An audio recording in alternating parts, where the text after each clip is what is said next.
The second major Fields of Mistria update just dropped earlier this week, and I'm not ashamed to admit I may have spent way too much time tending to my pixel life than my real one. I mean, can you even blame me? But I did want to share both my thoughts and some tips about this new update, whether you've played this update yourself or you have yet to pick it up. Before we get into it though, I do want to make a small disclaimer. There will be spoilers for this update, so please proceed at your own risk. You have been warned, but I will make sure to have chapters so you can know what you're getting yourself into if you do want to skip around a bit. Generally, I would say this update provided more quality of life improvements than anything else. The update came out on Monday the 10th, and by the end of Tuesday, I'd basically completed all the new content, and I'd estimate there's roughly around 10 solid hours of gameplay, with the caveat that I did have all the resources needed to be able to advance the storyline. But then at the same time, also taking into consideration the time to grind out all the new supplies, fish, bugs, and whatnot. I did end up collecting all the new items in that time. No stone was left unturned here, okay? If you're not into grinding things out, there could be less hours that you get out of this update, but then with the farm expansion, you could play for way more than 10 hours, so it's likely your mileage will vary. But personally, I do think 10 hours is a safe range of how long it will take to get through this new content, which in comparison to the original estimated range before we were graced with any updates back in the day upon release, I think this is a decent amount of time in comparison, especially in this early access phase. Now, as a firm update prepper, I did not start a new save. I had poured over 120 hours into my one and only save. She's not going anywhere, I'm not going anywhere, but I couldn't help but feel like this would be the perfect update for a restart. I feel like some of the quests might feel more worthwhile since it did kind of feel like I was throwing my copious amounts of supplies at all the quests and advancing at a lightning pace. I even had a moment where I thought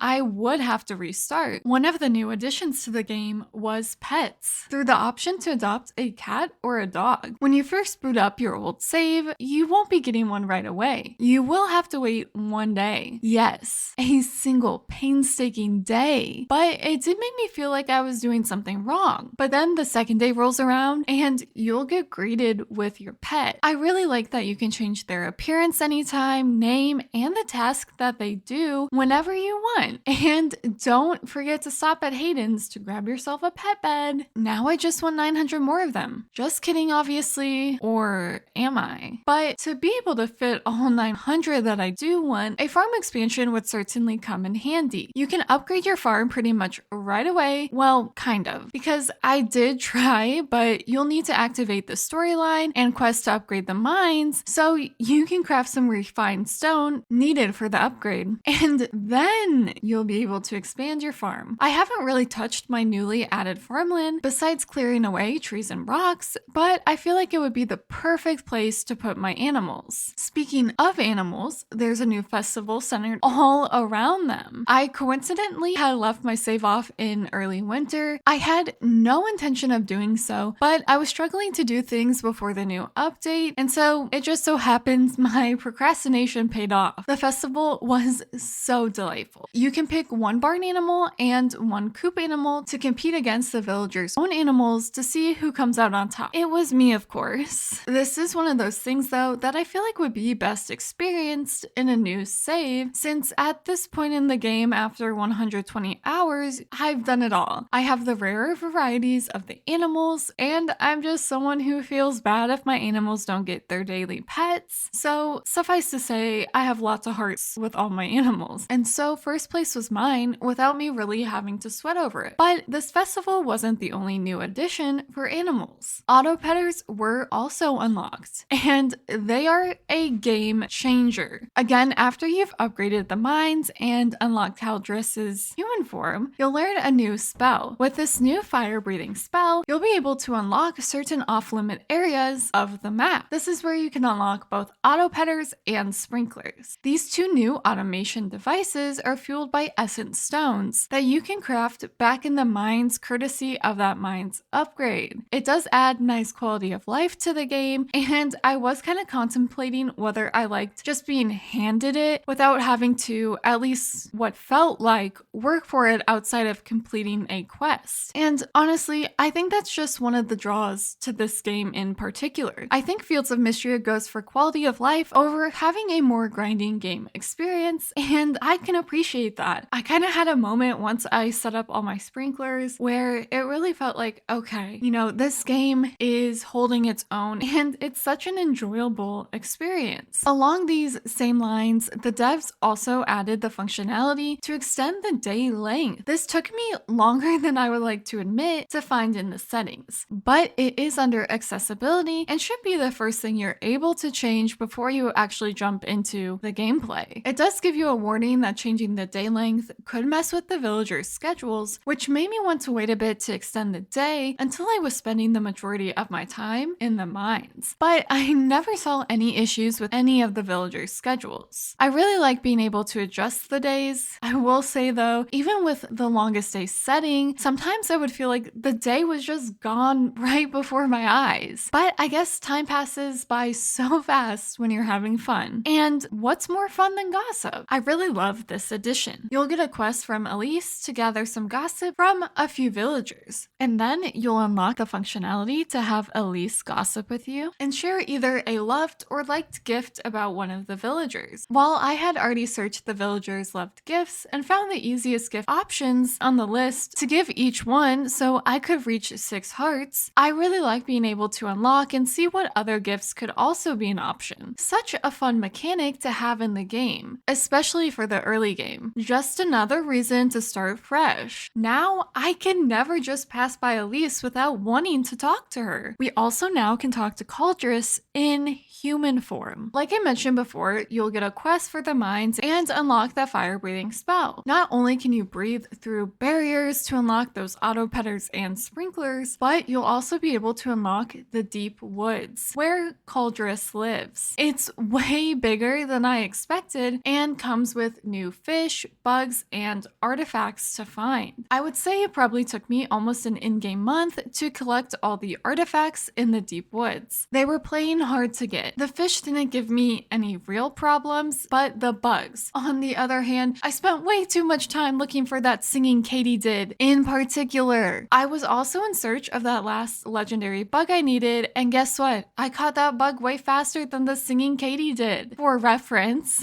But after cutting down all the trees in the deep woods, I did find the katydid pretty quickly, and then I proceeded to find another one right after. I found the katydid, exited the deep woods, came back in, another one was there. If only I had cut down those trees hours earlier. And I would say this kind of brings up an area of improvement that I feel like would be really beneficial, and that would be allowing buildings and trees, everything in between really, to be transparent when you walk behind, so it would save a ton of time, especially when hunting for bugs. So if they were hiding behind a tree, they'd be able to be spotted. But the katydid is a rare bug, so a little blood, sweat, and tears is expected, and that's really where the grind comes in, trying to collect all the collectibles for the museum. Speaking of collectibles, you'll also be able to gather items from the mines, like I mentioned, and we can only descend 20 more levels down, capping at level 80. Here, we're met with all the same monsters, just in a different variation for these lava levels. Moreover, once you've unlocked Caldarus, who does automatically start at 6 hearts with you, complete the mines expansion, explore the deep woods and the mines, expand your farm, and take a stab at the new festival, as well as sit in for some gossip, maybe even tried your hand at some automation, you've really experienced a lot of what this new update has to offer. Of course, there's some miscellaneous quests, but if you're in the deep woods and the mines, they're already things you were planning on doing or collecting anyway. I will say I feel like this update took less time to get through than the first one, but honestly, I'll eat up any new content thrown my way. Is it the best update yet? I mean, there's only one other to compare it to, but it does have a lot to offer and a lot of crucial features. It is making me want to start a new save just to experience it all again. So I think that speaks for itself. But what's been your favorite thing about the update, if you can even pick one? And did you start a new save or continue with one you already had? Let me know in the comments down below. With that, thank you so much for watching. Subscribe if you'd like. Stay tuned for similar videos in the future. Bye!